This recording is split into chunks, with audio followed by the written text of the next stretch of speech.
Two bank accounts, two families. One woman who found a receipt she wasn't supposed to see.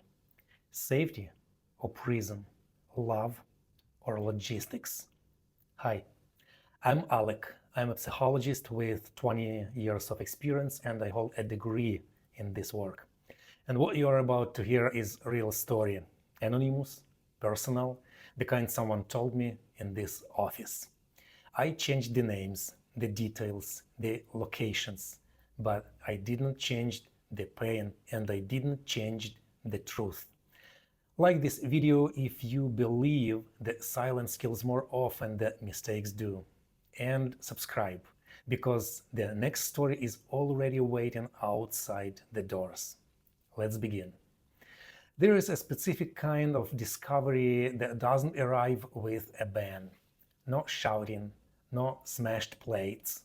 It arrives with a piece of paper left on a desk face down. You pick it up out of boredom. And then your entire life splits into two halves before you read the numbers and after. That moment arrived for Shaylee on a Tuesday afternoon in their suburban Denver home. She was looking for a tax document. What she found was a monthly statement from a storage company.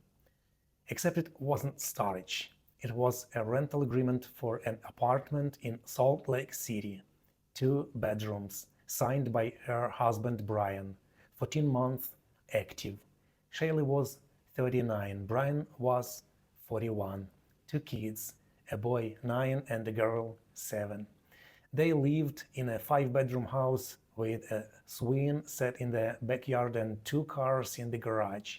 Brian was a regional manager for a medical supply company. Shaylee hadn't worked in 11 years. She managed the school pickups, the dentist appointments, the birthday parties, the silent negotiation with a child who did not want to eat broccoli. On paper, they were the family you see in a catalog. The one you point to and say, they didn't it right. Here is what the catalog doesn't show. Shaylee didn't confront Brian that night. She printed the statement, folded it into her wallet, and made spaghetti.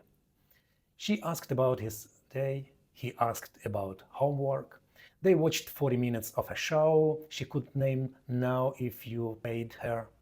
Then she waited 3 days.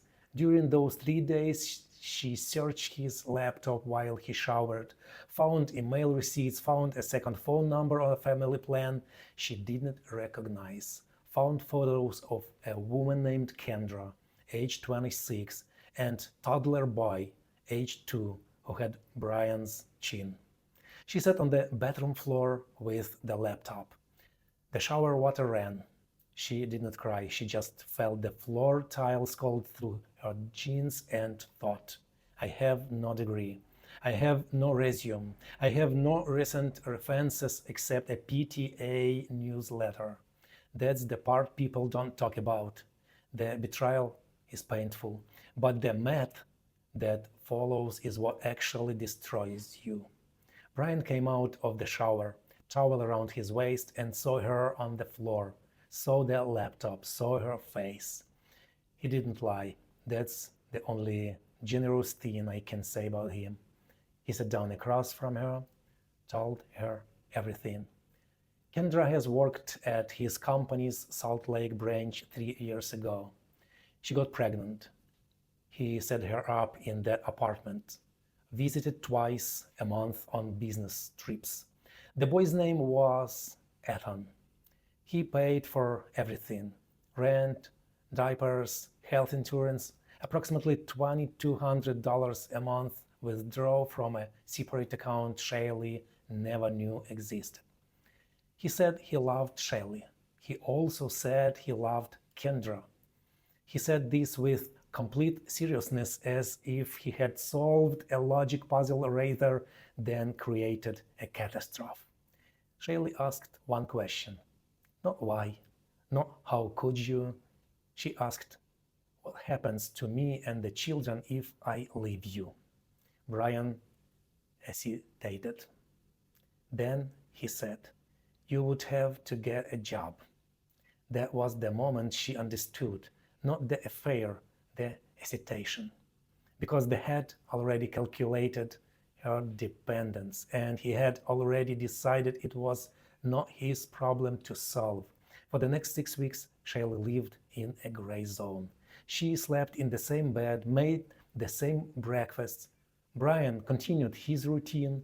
He didn't move out. He didn't apologize more than once. He simply waited to see what she would do. Shaylee came to me during week 3. She didn't want marriage counseling. She wanted a strategy. She asked me, Alec, if I file for divorce, I get half, right? I said, in Colorado, yes, but half of what? The house has a mortgage. His retirement accounts have penalties, and you haven't worked in over a decade. The court will award maintenance for a period, but it won't last forever, and it won't cover the life you built. She said, so I stay. I said, or you start building a life that does not require his permission. She didn't like that answer. Most people don't. They want a clean path. There is no clean path when one person held all the keys and the other person held the grocery list. Meanwhile, Brian was also trapped.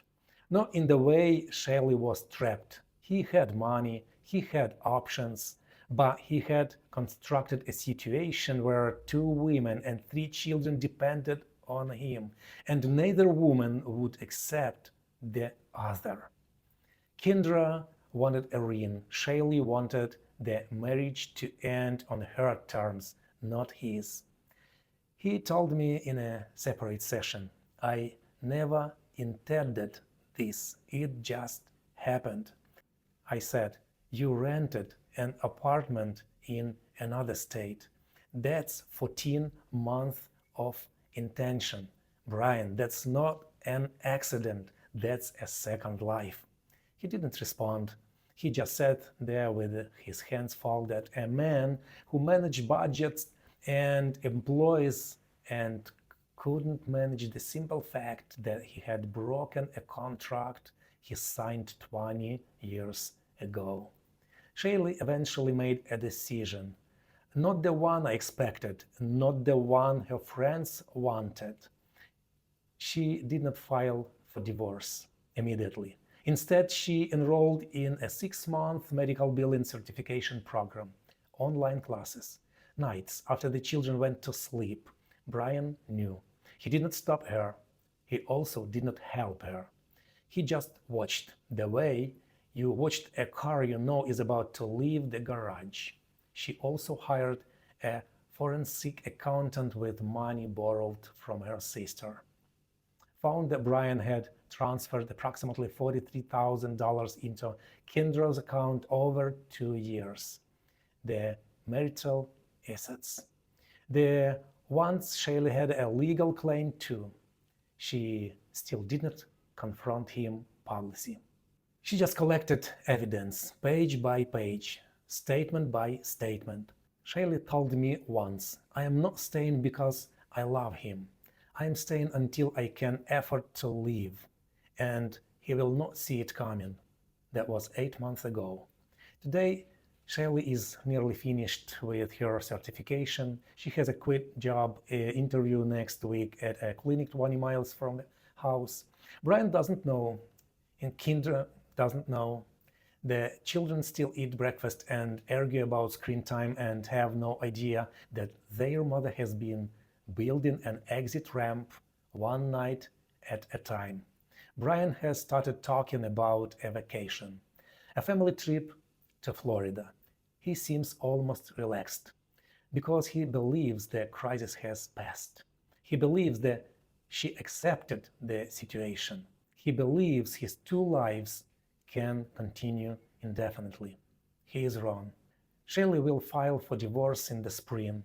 She will request full custody, child support, maintenance, and a share of the marital excess, including the Phone sent to Kindra.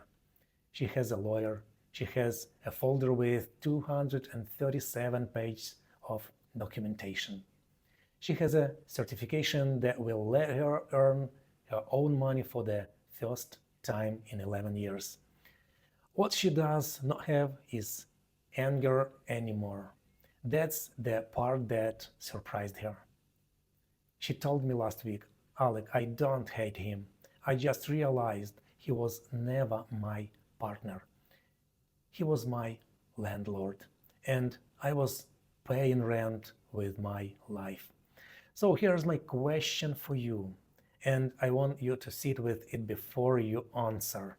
Brian provided a large house, private schools, family vacations. He also built a second family with marital money and lied every day for over a year. Shelley stayed silent for a month while gathering evidence. She is using the legal system strategically. Some would call that smart. Others would call it revenge dressed up as planning. Was Brian a provider who made a terrible mistake? Or was he a financial abuser who simply had better manners than most? Was Shelley a victim who found her power? Or is she a woman who stayed in the same bed as a liar, smiled at family dinners, and raised children inside a performance? I don't have the answer. Shelley does not either. She asked me once, right before our last session, Alec, if you could sit across from the woman I was 11 years ago, the one who quit her job because Brian said he would take care of everything, what would you tell her? I told her the truth. I would tell her then taken care of is not the same as safe. I would tell her to keep one bank account with only her name on it. I would tell her that love does not ask you to disappear. And I would tell her that the man who controls everything is not a hero. He is just a man who is afraid you might leave. So he makes sure you can't. Now I'm asking you, what would you tell Shelley? Should she have left immediately without a plan? Or is her strategy is only a realistic option for a woman without income? Who is responsible here? The man who built the lie or the system that made her dependent on him? Type it in the comments. And if you want to hear more stories of people trying to put themselves back together after breaking everything, hit subscribe, because this channel is not about easy answers. It's about saving yourself. This is Alex Sessions. See you in the next session.